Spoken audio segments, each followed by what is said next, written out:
이제 우리는 대부분 알고 있습니다.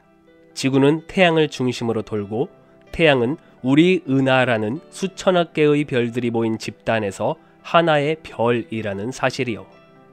그리고 이러한 거대한 은하들이 이 우주에는 적어도 2조 개가 넘게 존재합니다.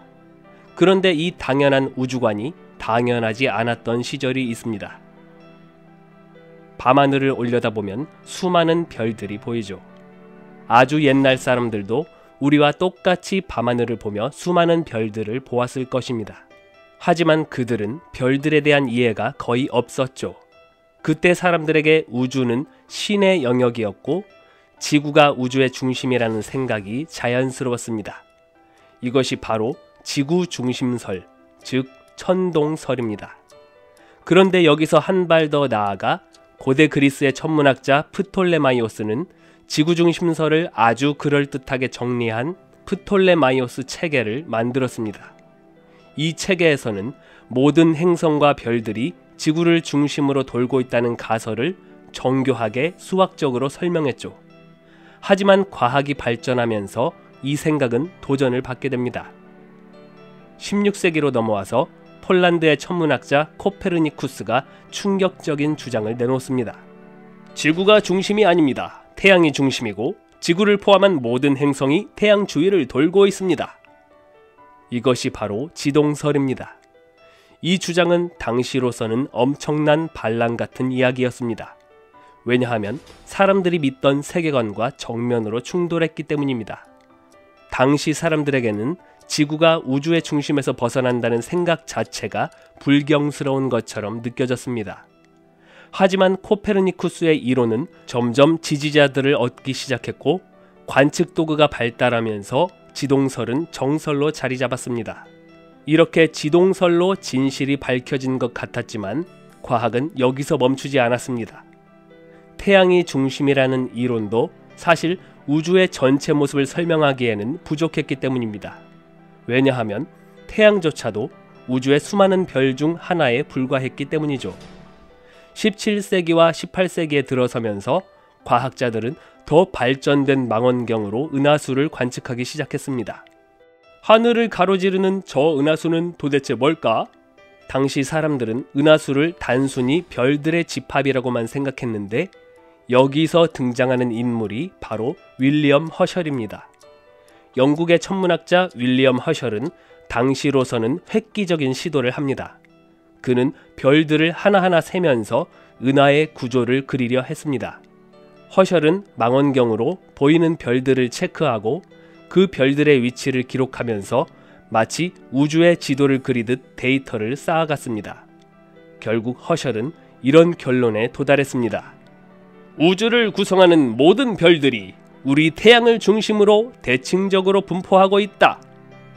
즉 허셜은 우리 태양이 은하의 중심에 위치해 있다고 생각했던 것이죠. 그의 은하 지도는 타원형으로 그려졌고 태양은 그 타원의 중심에 위치해 있었습니다. 당시로서는 꽤 설득력 있는 그림이었죠. 그러나 여기에는 큰 문제가 있었습니다. 허셜이 그렸던 은하의 모습은 왜곡된 그림에 불과했습니다. 왜냐하면 허셜이 관측할 수 있었던 별들은 사실 우리 은하의 일부에 불과했기 때문이죠. 천문학자들은 허셜이 남긴 숙제를 풀기 위해 더 나아가야 했습니다. 1900년대 초에 구상성단이라는 독특한 별무리가 연구의 중심이 되었습니다. 구상성단은 수십만 개의 별들이 구형으로 모여있는 천체인데 은하 전역에서 발견됩니다. 여기서 할로 셰플리라는 천문학자가 등장하는데요. 그는 구상성단이 단순히 아름다운 별무리가 아니라 은하 중심을 찾을 수 있는 단서라고 생각했습니다. 이때 할로 셰플리는 세페이드 변광성이라는 특별한 별을 관측했습니다. 세페이드 변광성은 밝기가 규칙적으로 변하는 특징이 있는데 이 변광성이 가장 밝아졌다가 다시 어두워지는 데 걸리는 시간은 이 별의 실제 밝기와 상관관계가 있었습니다. 즉, 이 변광성의 밝기 변화 주기를 알면 그 별이 실제로 얼마나 밝은지 알 수 있는 것이죠. 그리고 우리가 지구에서 망원경으로 보는 별의 겉보기 밝기는 당연히 거리에 따라 약해집니다. 결론적으로 세페이드 변광성의 밝기 변화를 측정해서 실제 밝기를 알아내고 지구에서 관측된 겉보기 밝기와 비교하면 거리를 계산할 수 있는 것이죠. 즉, 세페이드 변광성은 우주의 거리 측정 도구 역할을 한 것입니다. 할로 셰플린은 구상성단 안에 있는 세페이드 변광성을 관찰하면서 각 구상성단들까지의 거리를 측정하기 시작했습니다. 당시 가장 큰 망원경을 사용해서 은하 전역에 있는 구상성단들을 90개 넘게 조사했는데요. 그 결과 구상성단들이 은하 중심을 기준으로 돌고 있다는 놀라운 사실을 확인합니다. 이와 더불어 우리 태양계가 위치한 곳은 은하의 중심이 아니었습니다. 태양은 은하 중심에서 멀리 떨어진 변방에 있다. 이 발견은 당시로서는 충격적인 일이었습니다. 은하의 중심은 태양이 아니라 우리 눈으로 볼 수 없는 성간먼지에 가려진 어딘가에 있었던 것이죠. 그렇다면 왜 사람들은 오랫동안 은하 중심을 관측하지 못했을까요? 그 이유는 바로 성간먼지 때문입니다. 우리 은하는 단순히 별들로만 이루어진 것이 아닙니다. 별과 별 사이에는 먼지와 가스가 가득 차 있는데 이 먼지는 별빛을 흡수하거나 산란시킵니다. 은하 중심과 우리 사이에는 엄청난 양의 먼지와 가스가 있어서 중심부의 빛이 가려졌던 것이죠. 당시 천문학자들은 가시광선으로만 관측했기 때문에 은하의 중심을 볼 수 없었습니다. 셰플린은 구상성단의 분포를 통해 이 장벽을 넘는 방법을 찾은 것입니다. 눈으로 볼 수 없다면 간접적으로 계산하자는 독창적인 접근법의 결과물이었습니다. 셰플리의 이러한 발견은 또 다른 질문을 낳게 되었습니다. 바로 은하의 크기가 얼마나 클까라는 질문이었죠. 셰플리는 구상성단의 분포를 통해 은하가 거대한 크기를 가지고 있다고 주장했습니다. 당시 대부분의 과학자들은 은하의 크기가 지금 우리가 아는 것보다 훨씬 작다고 생각했거든요.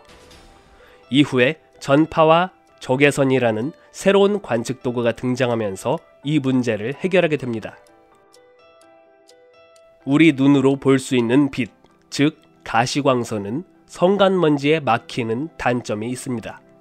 성간먼지는 마치 안개처럼 빛을 흡수하거나 산란시키기 때문에 은하 중심을 직접 보는 것은 불가능했죠. 이때 과학자들이 주목한 것이 바로 전파와 적외선입니다. 이 두 가지는 가시광선보다 파장이 길어서 먼지를 뚫고 지나갈 수 있었기 때문이죠. 전파와 적외선을 활용하면서 이전에는 볼 수 없었던 은하의 구조를 관찰할 수 있게 되었습니다. 1940년대 전파 천문학은 천문학의 판도를 완전히 바꾸는 혁명을 일으켰습니다. 특히 과학자들은 전파 망원경을 이용해 은하 중심에서 강력한 전파가 방출된다는 것을 발견했죠. 이 신호는 단순히 별빛이 아니라 은하 중심에 있는 거대한 블랙홀과 관련이 있다는 것을 암시했습니다. 그 당시 과학자들은 이 신호를 궁수자리 A라고 불렀습니다. 이 신호를 추적하면서 과학자들은 드디어 은하 중심에 숨겨진 비밀을 조금씩 풀어가기 시작했습니다. 전파가 은하 중심의 활동을 밝혀냈다면 적외선은 은하 중심에 있는 별들의 구조를 보여줬습니다. 1960년대 이후 적외선 관측 기술이 발달하면서 성간먼지 뒤에 감춰져 있던 별들이 하나둘 드러나기 시작했습니다. 적외선 관측은 은하 중심에 별들이 밀집되어 있다는 것을 확인하는 데 결정적 역할을 했습니다. 그리고 전파와 적외선을 결합한 관측을 통해 궁극적으로 은하 중심에 블랙홀이 존재한다는 증거를 찾아냈습니다. 적외선 망원경을 사용해 궁수자리 A 주변의 별들이 엄청나게 빠르게 공전하고 있다는 사실을 밝혀냈는데 이 별들의 속도는 상상을 초월했습니다. 별들이 이런 속도로 돌려면 엄청난 중력이 필요할 텐데 도대체 무엇을 중심으로 도는 걸까? 그 답은 바로 질량이 태양의 수백만 배에 달하는 초대질량 블랙홀이었습니다. 현재는 이 블랙홀의 이름을 궁수자리 A 스타라고 부릅니다. 전파 망원경은 은하 전체의 구조를 이해하는 데도 도움을 줬는데요. 특히 전파는 수소가스를 추적하는 데 유용했습니다. 수소가스의 움직임을 통해 은하 나선팔의 정확한 위치를 그릴 수 있었습니다. 그 결과 과학자들은 태양계가 은하의 오리온팔이라는 변방에 위치하고 은하 중심으로부터 26,000광년 떨어져 있다는 사실을 확인했죠. 이후에는 지상 망원경을 넘어서 적외선 망원경이 우주로 발사되면서 관측의 한계를 완전히 뛰어넘게 되었습니다. 특히 스피처 우주 망원경을 통해 은하 중심과 나선팔의 구조를 상세히 볼 수 있게 되었습니다. 이 망원경 덕분에 과학자들은 은하 전체의 구조를 한눈에 파악할 수 있는 지도를 만들 수 있었습니다. 당시에 많은 사람들이 우리가 은하 중심에 있지 않다는 사실에 대해 아쉬워했을지도 모르겠습니다. 하지만 과학자들이 은하 중심부를 연구한 결과 그곳은 생명체가 살기에는 지옥 같은 환경이라는 사실이 드러났죠. 초대질량 블랙홀이 존재하면서 끔찍한 방사선이 끊임없이 쏟아지고 초신성 폭발이 자주 일어나는 은하 중심은 말 그대로 재앙의 집합체라고 볼 수 있습니다. 반면 태양계가 자리 잡은 이 변방의 위치는 훨씬 더 조용하고 안정적인 환경이죠. 우리가 살아가는 이 환경이 어쩌면 당연한 것이 하나도 없는 최적의 천국이라는 것을 생각한다면 매 순간 감사하면서 행복하게 살아갈 수 있지 않을까요?